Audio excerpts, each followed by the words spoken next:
Hello everyone, welcome to my mini vlog. আশা করছি তোমরা সবাই খুব ভালো আছো। তো তোমরা আমাকে মেসেঞ্জারের মধ্যে অনেকেই মেসেজ করেছো আমি জম্পুই গিয়ে কোন হোমস্টেটায় ছিলাম। তো চলো সেটার ব্যাপারেই তোমাদের সাথে শেয়ার করি।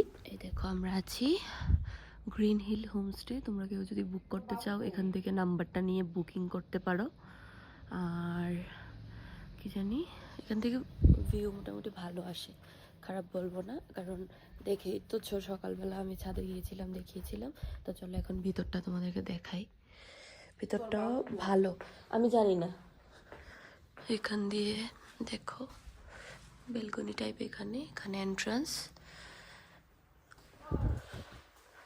রিসেপশন এটা। আর এখানে আমরা নিয়েছিলাম রুম নাম্বার 6। এখন রুমটা একটু মেসি হয়ে আছে, তার কারণ হচ্ছে আমরা থেকেছি, ঘুমিয়েছি, তাই একটু মেসি হয়ে আছে। আমরা নিয়েছি রুম নাম্বার 5 and 6। তো 6টা তো দেখালাম, এখন 5টা দেখাচ্ছি। এটা হচ্ছে আরেকটা রুম নিয়েছিলাম। আর এখান থেকে ভিউটা দেখো, এখান থেকেও ভালো একটা ভিউ আসে।